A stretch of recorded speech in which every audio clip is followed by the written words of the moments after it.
A paz de Jesus, o amor de Maria, que Deus abençoe você, seja muito bem-vindo, muito bem-vinda a mais um Espalhar Amor. Nós estamos retornando depois de um momento de descanso e nós vamos continuar de onde paramos. A última aula que nós tivemos sobre as orações foi a oração de quietude. Hoje nós vamos iniciar um novo momento. Hoje nós vamos falar sobre a oração de simples união. Então, primeiro para vocês entenderem, né, se vocês estiverem esquecido alguma coisa, retomem os vídeos anteriores depois que vocês terminarem esse vídeo, ok? Se inscrevam no canal se vocês não estiverem inscritos. Eu vejo que nós temos muitos seguidores, mas que não estão inscritos. Vocês assistem os vídeos, mas não está inscrito. Confere se você não tem a inscrição aqui, porque às vezes você pode perder um vídeo muito importante, um vídeo que pode te ajudar a crescer em santidade. E outra coisa também eu quero te pedir para você compartilhar esse vídeo nos grupos de WhatsApp, nos grupos de Facebook, para as pessoas que vocês gostam, para as pessoas que vocês querem que seja santo com vocês, no seu grupo de oração, no seu grupo de comunidade, para que vocês cresçam juntos para santidade. Esse grau de oração é o 7º grau e nós vamos trazer para vocês todos os detalhes. Como é que vai funcionar a aula de hoje? Eu vou ler e vou comentar para vocês, ok? Eu vou ler um trecho e comento. Se eu sentir que não precisa comentar, eu vou seguindo a leitura. Mas, na maior parte das vezes, eu vou ler, vou interpretar e vou falar para vocês, vou meditar com vocês, ok? Vamos então iniciar em nome do Pai, do Filho e do Espírito Santo. Amém. Iniciando aqui, natureza.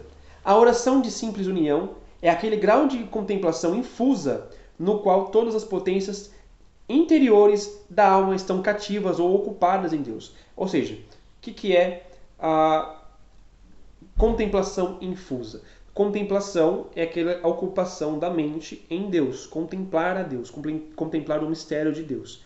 Então, a contemplação infusa, onde as potências, ou seja, as potências da alma, tá? As potências interiores da alma, como por exemplo, o intelecto, a imaginação, isso são potências da alma, tá bom?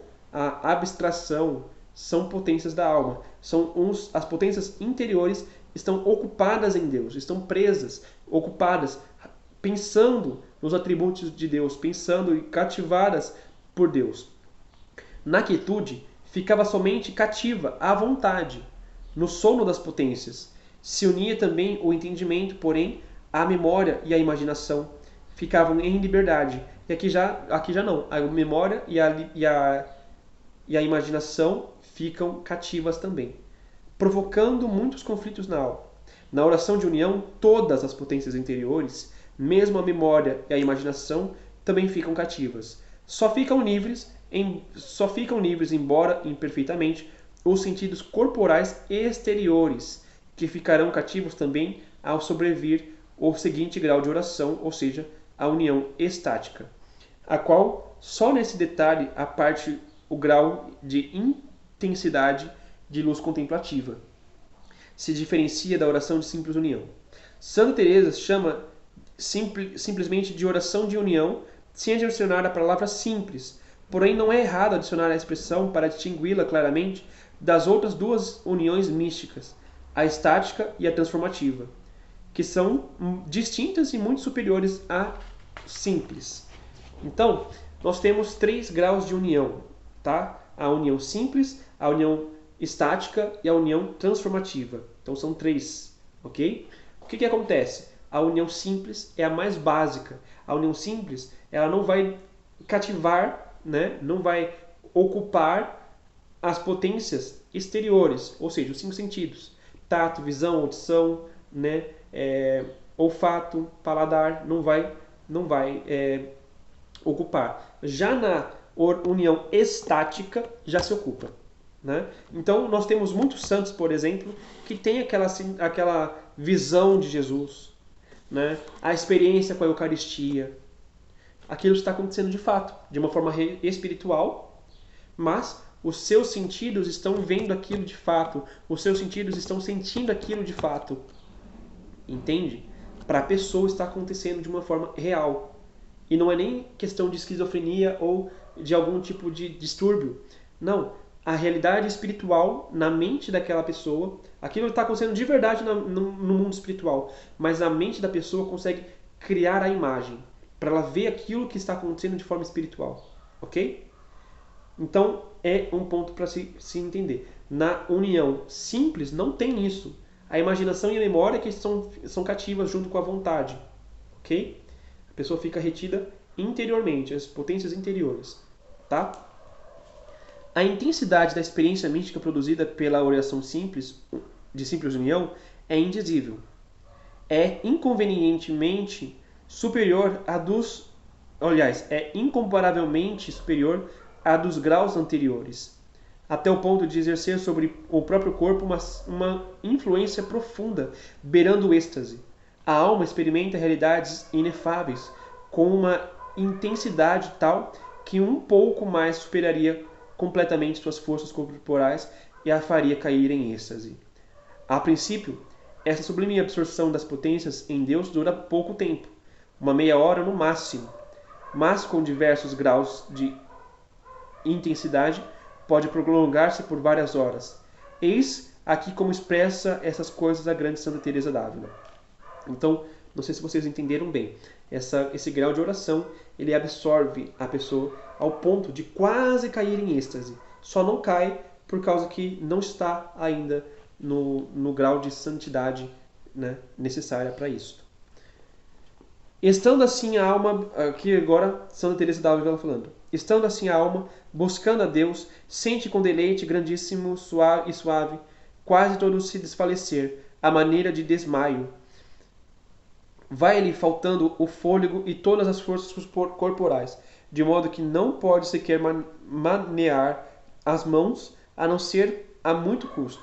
Os olhos se fecham sem querer fechá-los, ou se os tem abertos, não vê quase nada.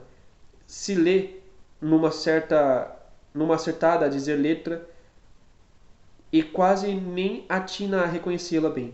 Vê as letras, mas como o entendimento não ajuda, não as consegue ler embora queira. Ouve, mas não entende o que ouve. Assim, não se aproveita nada dos sentidos, a não ser para não se deixar entregue a seu prazer, e assim antes a prejudiquem. Falar seria demais, porque não atina como formar a palavra, nem há forças ainda que atinasse para poder pronunciá-la, porque não há força exterior, se perde e aumentam as da alma, para melhor poder gozar da sua glória. O deleite exterior que se sente é grande e muito manifesto. Esta oração, por longa que seja, não causa dano. Então aqui é a própria Santa Teresa d'Ávila falando sobre esse grau de oração, ok? Características essenciais. A oração de simples união apresenta as seguintes características que são, por sua vez, os sinais para conhecê-lo e distingui-la de outros fenômenos mais ou menos parecidos. Primeiro, ausência de distrações. Enquanto permanece nesse grau de oração, a alma não se distrai jamais, porque a memória e a imaginação estão plenamente cativas e ambas, por sua vez, poderiam distraí-la. Então, se você quer saber realmente se você está nesse grau de oração, primeiro, você está se distraindo? Você está concentrado ou você está se distraindo? Está rezando e chega a notificação aqui e você para tudo e olha a notificação e depois volta a rezar. Não há isso nesse grau de oração, ok? Certeza absoluta de ter estado a alma unida com Deus. Se falta essa certeza, não há verdadeira oração de união, segundo Santa Teresa. A pessoa tem certeza que estava unida a Deus, ok? Eu ainda não cheguei nesse grau, eu quero muito chegar, mas ainda estou longe disso aqui, tá? Então, veja, se a sua alma se uniu com certeza a Deus. Eu sei que muitos de nós não chegamos nisso. Muitos de nós não estamos nisso, ok? Eu já quero deixar bem claro para vocês. Muitos de nós não estamos aqui. Próxima característica, ausência de cansaço. Compreende-se sem esforço A alma saboreia com deleites inefáveis algumas gotículas do céu que caíram sobre ela. Isso não pode cansá-la nem fadigá-la, por mais tempo que dure. E assim disse Santa Teresa. Então, antes de eu falar o que Santa Teresa disse, eu vou explicar aqui. A pessoa que medita nesse grau pode ficar 1 hora rezando, mas ela não vai ficar cansada. Ela não vai ter cansaço físico, mental, espiritual. Ela não vai se cansar, ok? Não vai ter tédio, não vai ficar com sono. Ela vai ser totalmente absorvida naquele grau de oração. Santa Teresa diz assim: esta oração, por longa que seja, não causa dano. Pelo menos a mim nunca causou.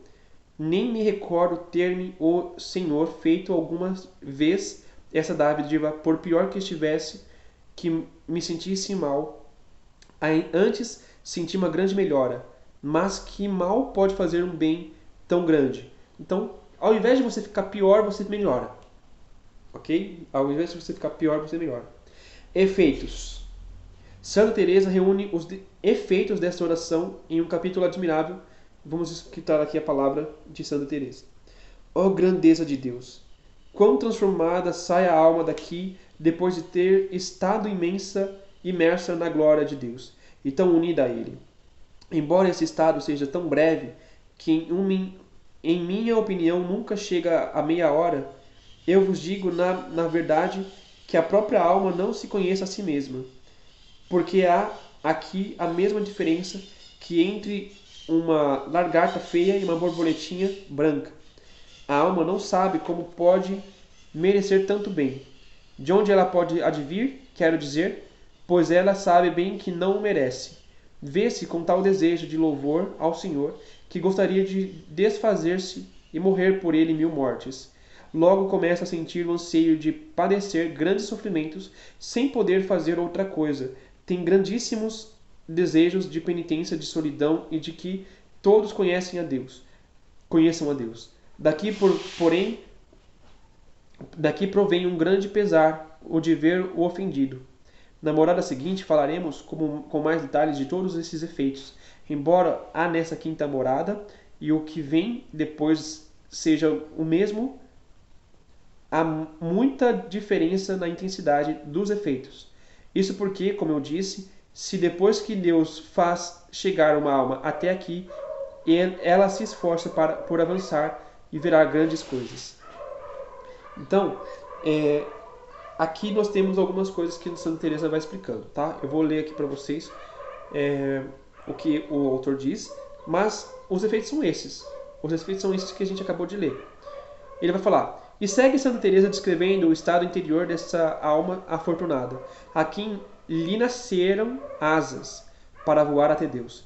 Esses efeitos são tão sobrenaturais que são precisamente a melhor marca e garantia da legitimidade de sua oração e de sua experiência inefável. Agora, vamos ver os fenômenos concomitantes, tá? Não nos é possível reunir aqui, por falta de espaço, alguns dos maravilhosos fenômenos místicos altamente santificadores que costumam se produzir nas grandes alturas de união com Deus. Os principais são 4. Os toques místicos. A alma se sente como tocada por Deus com um deleite inefável. Então, é um toque místico que Deus dá na alma. Segundo, o ímpeto, que são impulsos fortes e inesperados de amor a Deus. Às vezes, simplesmente ao ouvir o nome de Deus, ou um canto espiritual. Veja ante Deus meus olhos, por exemplo. Que deixam a alma à beira do êxtase. Então a pessoa fica quase no êxtase. Terceiro, as feridas de amor, que à maneira de setas de fogo ferem e transpassam a alma, deixando-a toda cauterizada com fogo de amor. A pessoa chega num grau de amor extraordinário. As chagas de amor, fenômeno parecido com as feridas de amor, mas profundas e duradouras. De todos eles falam maravilhosamente Santa Teresa e São João da Cruz, que os conheciam por experiência. Nada pode suprir a leitura direta de suas magistrais descrições. Muito bem, minha gente. A formação de hoje é isso, mas eu quero que vocês possam voltar no vídeo e assistirem de novo, ok? assistam e eu vou fazer uma proposta para vocês. Anotem, anotem. Quando chegar à conclusão do curso, da nossa formação, quando chegar lá na última morada, no último grau de oração, no último vídeo, recomecem o vídeo, tá? Voltem lá para o primeiro vídeo e assistam do começo, com um caderninho e caneta na mão. Eu tenho certeza que vai fazer muito, muito, muito bem. Se você gostou da aula de hoje, dá um curtir, tá? Dá um like aí. Comenta o que você gostou, comenta suas dúvidas, porque eu estou com um projeto de trazer as dúvidas de vocês para as próximas aulas, ou então num vídeo separado. Então, coloca aí sua dúvida, coloca a sua pergunta que eu vou trazer para vocês, ok? Muito obrigado por estarem até aqui comigo, que Deus abençoe, fiquem todos com Deus, um grande beijo e tchau, tchau!